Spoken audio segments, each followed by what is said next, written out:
ሚስትህ የእግዚአብሔር ሴት ልጁ ናት።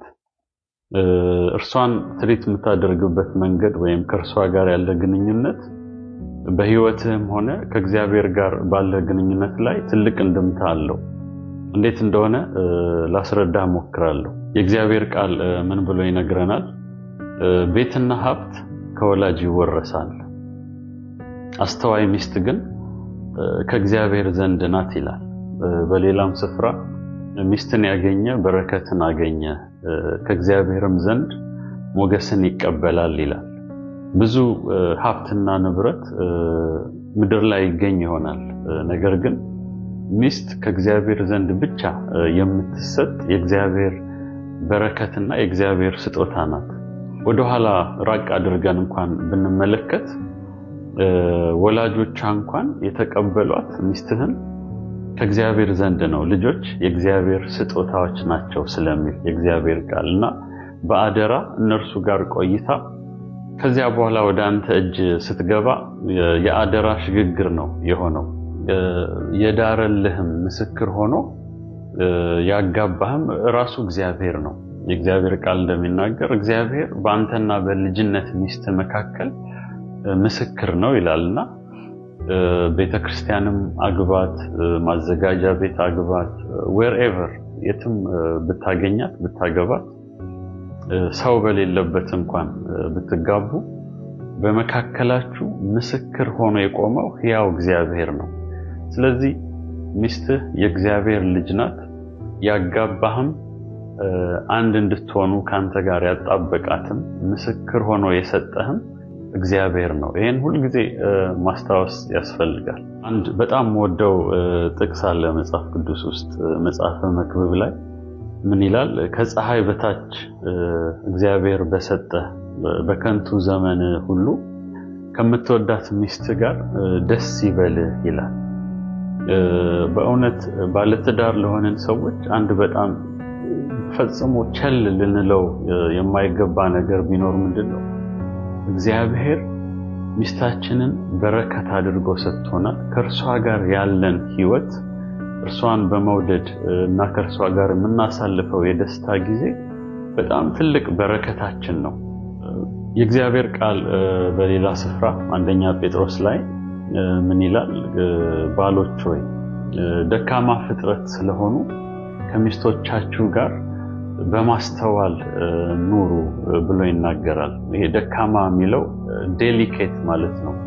እንግዲህ መቼም ወንድና ሴት በአካልም በስሜትም ፊዚካሊም ኢሞሽናሊም የተለያየነንና ያንን ለማመላከት እንጂ ሴቶች የበታች ወንዶች የበላይ ናቸው የሚል መልእክት ለማስተላለፍ አይደለምና ስለዚህ በማስተዋል አብራችኋቸው ኑሩ ብሎ ይናገራል። እንድንንከባከባቸው ፕሮቴክት እንድናደርጋቸው እግዚአብሔር የሰጠን ትልቅ ኃላፊነት አለ እና ከዛ በኋላ ምን ይላል? የህይወትን ጸጋ አብረው ከናንተ ጋር የሚወርሱ ስለሆኑ አክብሯቸው ይላል። በዚህ ምድርም ብቻም ሳይሆን በክርስቶስ ኢየሱስ ያገኘነውን የዘላለምን ህይወት አብረው የሚወርሱ እግዚአብሔር ያከበራቸው ክቡራን ስለሆኑ እናንተም አክብሯቸው ብሎ ይናገርና ከዛ በኋላ አንድ በጣም ሁሉ ጊዜ ልቤን የሚነካኝ ነገር ይናገራል። ጸሎታችሁ እንዳይከለከል ይላል። በጣም ይደንቀኛል።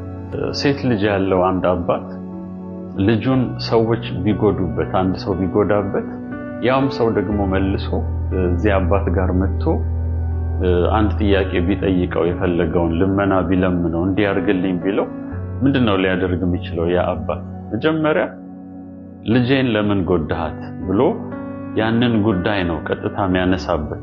ስለዚህ ያ ሰው ሄዶ ይቅርታ ጠይቆ በደሉን ክሶ ከዛ በኋላ ነው ወደዚህ አባት መጥቶ በዚህ አባት ፊትም ይቅርታ ጠይቆ ከዛ በኋላ ነው ወደ ልመናው ሊሄድ የሚችለው እንጂ በፍጹም አባት ደስ ብሎት የዚህን ሰው ጸሎት ወይም የዚህን ሰው ልመና አይሰማምና ልክ እንደዛ ነው ሚስታችንን ሚስትሪት አድርገን ልቧን ሰብረነው ጎድተናት ወይም እንደሚገባ ሳንንከባከባት ቀርተን ደግሞ በዛው መንፈስ አባታችን ፊት እግዚአብሔር ፊት ቀርበን የምንጸልየው ጸሎት ሊመለስ አይችልም። የእግዚአብሔር ቃል ምንድነው የሚለው? ኤፌሶን ምዕራፍ 5 ላይ ክርስቶስ ቤተክርስቲያንን እንደወደዳት እንደዚያ ሚስቶቻችሁን ውደዱ ካለ በኋላ በውሃ መታጠብና ከቃሉ ጋር እንዲቀድሳት እርሱ ራሱን አሳልፎ ለእርሷ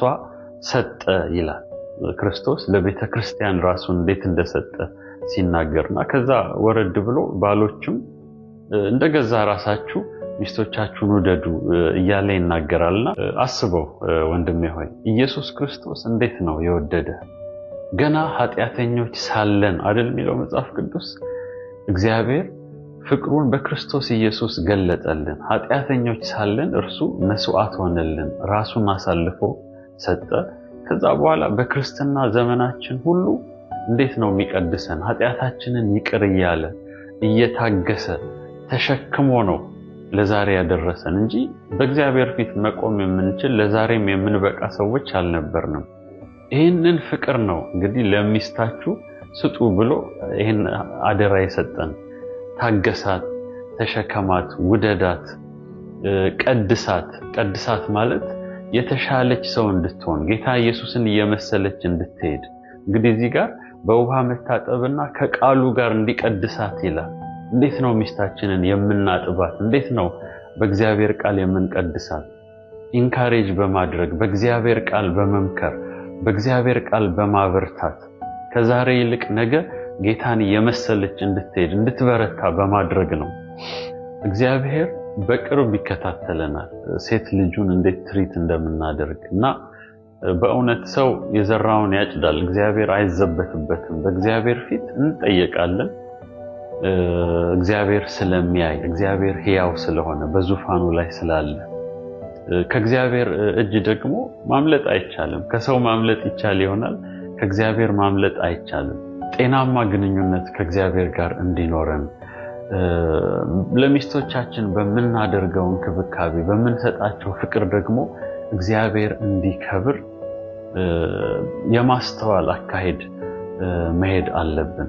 በእውነት እግዚአብሔር ቢረዳን እንደዚህ እናድርግ። አንደኛ ሚስቶቻችንን ይቅርታ እንጠይቅ ከልባችን። ሁለተኛ በእግዚአብሔር ፊት ንስሐ እንግባ። ከዚያ በኋላ እንደ እግዚአብሔር ቃል ሚስቶቻችንን እንድንንከባከብ እንድናፈቅር እንደ እግዚአብሔር ቃል እንድንይዛቸው ከእግዚአብሔር ዘንድ ጸጋን እንለምን፣ ኃይልን እንለምን። እግዚአብሔር ደግሞ ይረዳናል። እግዚአብሔር አምላክ የተመሰገነ ይሁን። እግዚአብሔር በነገር ሁሉ ጸጋን ያብዛልን። መልካም ጊዜ